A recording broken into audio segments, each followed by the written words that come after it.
शिवकांत जी, सवाल अब ये है कि क्या माना जाए, अब माना जाए कि ये लंबे समय से चला आ रहा युद्ध खत्म हो जाएगा, उस दिशा में आगे बढ़ गया है? नहीं, देखिए, युद्ध तो खत्म होना चाहिए, ये दोनों पक्ष ही मान रहे हैं। लेकिन युद्ध, ये जो विभूति जी ने जो सवाल उठाया कि जो बुनियादी मसला क्या है, बुनियादी मसला ये है कि पुतिन ये नहीं चाहते कि यूक्रेन अपनी सुरक्षा करने में सक्षम रहे, क्योंकि अगर सुरक्षा करने में सक्षम हो जाएगा तो फिर वो मनमानी नहीं कर सकेंगे वहां। वो पुराना इतिहास यही है कि वहां सरकारें उठा रहे थे, गिरा रहे थे, जो मर्जी कर रहे थे। अब ये आरोप नेटो पर भी लगाया जाता है, तो वो तो दूर नहीं हो रहा ना। और दूसरा सबसे बड़ा सवाल ये है कि जो इलाके उन्होंने जीत लिए हैं, जी। वो इलाके उनको दे दिए जाए तो वो शायद युद्ध विराम के लिए तैयार हो जाएं। और कोई किसी भी लड़ाई में लॉजिकल प्रोग्रेशन क्या है? सबसे पहले युद्ध विराम होता है, आप लड़ाई रुकवाते हैं ना, उसके बाद समाधान की बात करते हैं। या जी। उल्टा चोर, ये बिल्कुल उल्टा कर दिया है। आप कह रहे हैं कि साहब पहले तो समाधान में तो महीने लग सकते हैं। यही तो पुतिन चाहते हैं कि महीने समाधान में घिसटते जाएं और उनकी सेना आगे बढ़ती जाए और वो कब्जे पे कब्जा करते जाएं। तो ये तो नया खेल शुरू हो गया ना। और इसके पीछे जो है वो मुझे लगता है दोनों, पुतिन और ट्रम्प, ट्रम्प को पुतिन ने साध लिया है। इस अलास्का शिखर में क्या हुआ है, बिल्कुल एकदम जिस तरह से, जिस तेवर के साथ गए थे, बदले हुए तेवर से वहां से निकले हैं। अब उल्टी उल्टी वही बात कर रहे हैं जो पुतिन करते आ रहे हैं अभी तक। तो ये सब नेटो के गले उतरेगा कैसे? और पूरी दुनिया को इससे चिंता होनी चाहिए। अगर ये जीते हुए इलाके आपने रूस को हड़पे रहने दिया तो कल को चीन क्या करेगा? चीन ताइवान को हड़प लेगा या कोई और दूसरा देश हड़प लेगा। वो ये तो मूलभूत सिद्धांत है जी इस, चाहे संयुक्त राष्ट्र को माने न माने, कि ठीक है। आप शिवकांत जी, अजय जैन फोर्स बुटारिया जी भी हमारे से साथ जुड़े हुए सीमाएं नहीं हैं। बदल अजय जी, सकते। मेरा सवाल इस चीज को लेकर है कि अगर सीज फायर हो जाता है, जैसे कि संकेत बार बार खुद जेलेंस्की भी दे रहे हैं, ट्राइलेटरल मीटिंग की बात भी हो रही है और डोनाल्ड ट्रंप तो कह ही रहे हैं, वो हिलरी क्लिंटन ने जो कहा था नोबेल के लिए प्रस्ताव, तैयार है डेमोक्रेटिक पार्टी इस चीज के लिए?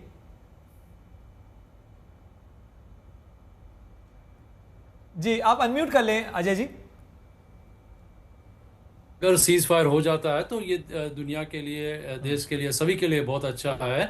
और उसके लिए अगर ट्रंप को नॉमिनेट करना पड़े हिलेरी क्लिंटन को तो वो उनकी पर्सनल चॉइस है, वो कंटिन्यू करे। बट डेमोक्रेटिक पार्टी कभी इसके सपोर्ट नहीं करेंगी क्योंकि ट्रंप की जो हिस्ट्री है उसके ऊपर। लेकिन अगर हो जाता है, ये बड़ा महत्वपूर्ण क्वेश्चन है क्योंकि अभी अगर हम देखें तो ट्रंप तो चाहता ही है कि किसी से सीज फायर हो या पीस टॉक हो, क्योंकि उसको एक तो नोबेल पीस प्राइज चाहिए, दूसरा कुछ वीक्स में उनकी जो टैरिफ टॉक्स है चाइना के साथ, अभी जो 90 डे पोस्टपोन्ड है, उनको वो भी डील करना है। तो वो उसके लिए भूमिका बना रहे हैं। अगर वो ये पीस फायर करवा देते हैं तो रशिया के साथ वो अपना सैंक्शन हटा के कुछ ओपन अप कर सकते हैं, कुछ मिनरल्स रशिया से ले सकते हैं, तब वो चाइना के साथ बेटर नेगोशिएट कर पाएंगे। अदरवाइज अभी China has a upper hand in negotiation on the tariffs and everything.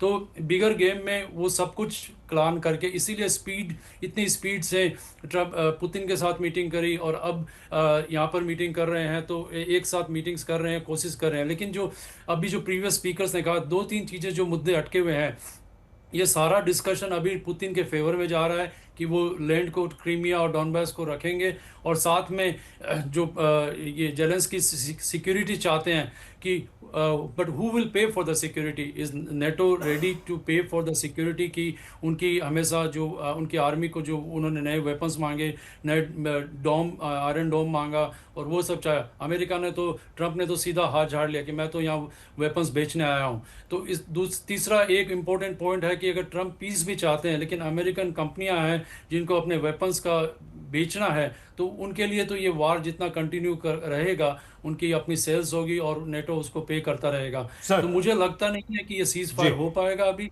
Piece discussions will continue. ठीक है।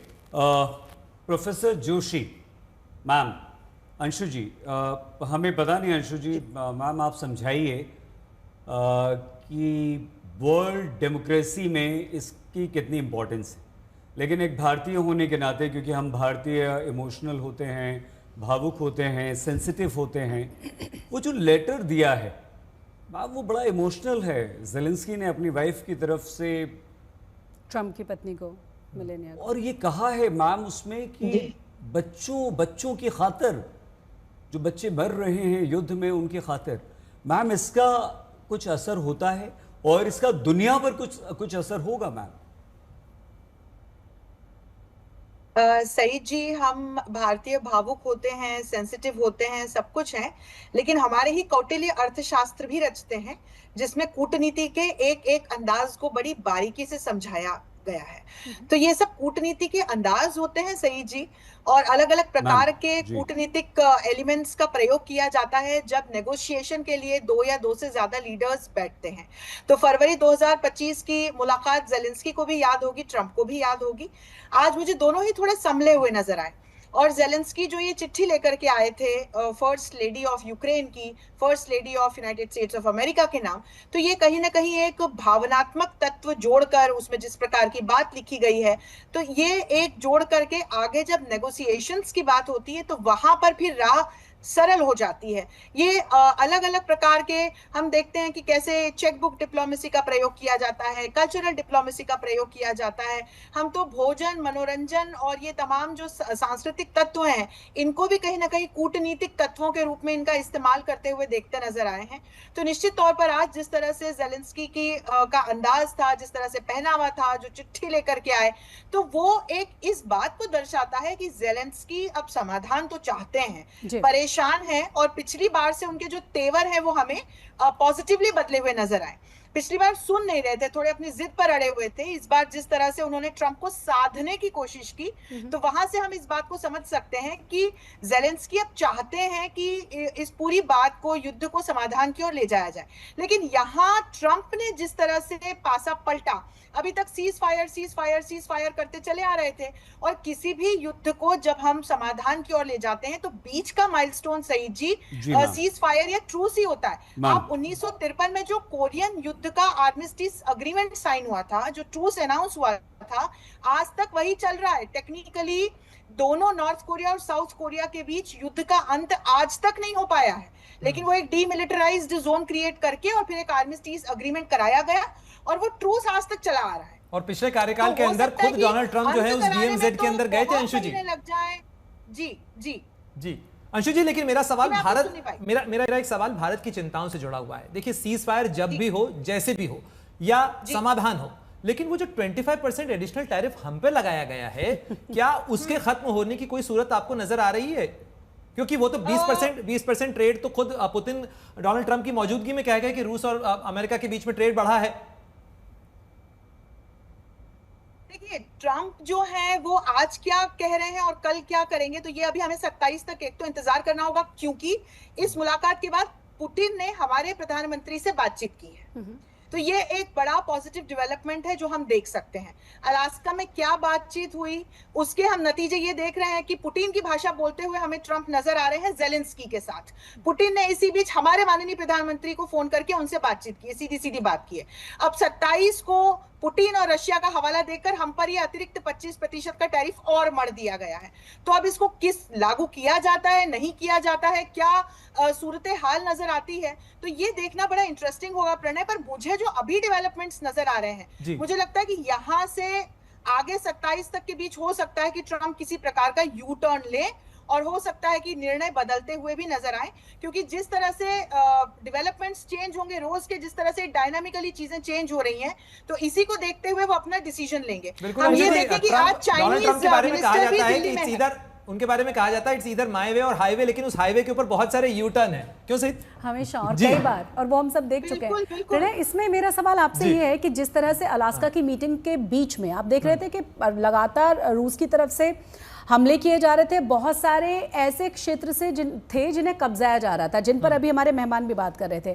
अब सवाल ये है कि बार बार सबके मन में सवाल था, ज़ेलेंस्की के साथ साथ जब यूके के तमाम नेताओं से जब उन्होंने मुलाकात की है, कि जिन जिन क्षेत्रों पर कब्जा किया गया है रूस की तरफ से, क्या मुलाकात के दौरान अब वहीं पर सब कुछ वो रूस के पास रह जाएगा, या फिर यहाँ पर भी कोई बीच का रास्ता निकलने की संभावनाएं हैं जो नजर नहीं आ रही हैं, कम से कम अभी तक? तो देखिए, समझौता कहीं भी हो, किसी भी स्वरूप में हो, उसके अंदर लेन और देन दोनों होता है, उसमें कोई मध्य मार्ग निकालने की कोशिश की जाती है। अगर आप देखें कि हुआ क्या है, बीते 1.5 महीने के दौरान यानी जुलाई के बाद से अभी तक में रशियन फोर्सेस ने जमीन के ऊपर अपना ग्राउंड एडवांसमेंट बढ़ाया है, यानी वो जमीन पर आगे बढ़ी हैं। दूसरी बात यह है कि रूस ने अपनी जो शर्तें रखी हैं वो भी ये जानते हैं कि वो शर्तें 100% पूरी नहीं होंगी, लेकिन वो ये अपनी शर्तों को इस तरीके से आगे बढ़ा चुके हैं कि अगर कंसीड करना भी पड़े तो कम से कम एक बड़ा हिस्सा उनके पास रह जाए। और रूसी राष्ट्रपति व्लादिमीर पुतिन की अगर मैं बात करूं तो 2000 से यानी बीते 25 सालों से बिल क्लिंटन के जमाने से लेकर डोनाल्ड ट्रंप के दूसरे कार्यकाल तक कई अमेरिकी राष्ट्रपतियों से वो डील करते रहे हैं और वो बहुत अनुभवी हैं इस मामले को लेकर। वो अच्छे से जानते हैं कि कैसे जमीन कंसीड क्या किया जा सकता है, क्या नहीं किया जा सकता। और जैसा कि तमाम विशेषज्ञ कह रहे हैं कि फिलहाल तो डोनाल्ड ट्रंप जो है वो व्लादिमीर पुतिन की भाषा बोलते हुए नजर आ रहे हैं। अच्छा, अंत में अगर आप दोनों शशि जी और प्रणय आज्ञा दें तो हम चारों हमारे मेहमानों से कुछ पूछना चाहते हैं। Please please. आप चारों से सर मैम, हम 30 सेकेंड्स में, क्योंकि हम कंक्लूजन की तरफ बढ़ रहे हैं, आपको कितना % चांसेस लगता इस बात के लगते हैं कि टूस हो जाएगा, सीज फायर हो जाएगा, युद्ध थम जाएगा? और मैं अगर सईद जी की सवाल में एक छोटा सा सवाल जोड़ दूं, ऐड ऑन कर दूं कि राष्ट्रपति डोनाल्ड ट्रंप ने पुतिन से अपनी मुलाकात को 10 on 10 दिए थे। आप जो पीस है या सीज फायर की जो संभावना है उसको 10 में से कितने नंबर देते हैं? जैन सर आपसे शुरू करते हैं। मैम, अंशु मैम आपसे खत्म करेंगे। Sir 30 second sir. मुझे लगता है कि मैं 5 नंबर देना चाहूंगा। और आपको लगता है सर कि मुझे लगता है कि ये अभी 50-50 चांस बंद हो पाएगा? वो मुश्किल है, अभी मुश्किल है। Sir Sharma sir. मुश्किल है। मुझे भी ये लगता है कि इस वक्त जिस तरह के हालात हैं, जिस तरह दोनों पक्ष एक दूसरे से जितना दूर नजर आ रहे हैं, उसको देखते हुए मुझे वो दूरी पटती नहीं नजर आ रही। और जहां तक नंबर की बात है, मैं 5 और 6 से ज्यादा नहीं जा सकता। झा सर। संभावना कम है। Sir Jha sir. जो मैं बिना सेंटिमेंटल हुए मैंने एक नया शब्द बनाया है, सेंटिमेंटल और इमोशनल को बना के हमने सेंटिमोशनल कहा है, जिसमें अपने भारतीयों के बारे में कहता हूँ कि हम बहुत सेंटिमोशनल हो जाते हैं। So without being sentimental about this, मेरा विचार ये है कि ये शांति होगी अगर ज़ेलेंस्की को वो सिक्योरिटी गारंटी मिल गई तो। किस तरह की गारंटी होगी वो डिपेंड करेगा उस पर। जहां तक जमीन की बात है, जो जगह रशिया ने ले ली है, sir sorry we are running short of time, China ने तिब्बत ली हुई है, करेक्ट? तो ये तो सिलसिला चलता ही रहता है। अमेरिका भी कितने सारे टेरिटरीज मेक्सिको के लेके बना हुआ है। ये लेन देन चलता रहेगा। Sir ma'am Anshu ma'am, sorry sir मैं आपको बीच में रोक। भविष्य में सीज फायर मुझे होता हुआ नहीं दिखाई दे रहा है। Number ma'am. और मैं यहाँ एक बिंदु जोड़ना चाहती हूँ कि यदि भारत को ऑफिशियली पार्टी बनाया जाता है तो एक विश्वास वाला एलिमेंट जो भी मिसिंग है वो ऐड हो जाएगा। तो वहां पर फिर मुझे लगता है कि एक बातचीत होती हुई हमें नजर आएगी। बहुत बहुत शुक्रिया आप सभी मेहमानों का हमारे साथ जुड़ने के लिए। उम्मीद हम यही कर रहे हैं, जो दिखाने की कोशिश हो रही है कि दुनिया में शांति आए, जिस तरह से अभी संकेत मिल रहे हैं कुल मिलाकर प्रणय, हम कम से कम उतनी उम्मीद तो कर ही सकते हैं।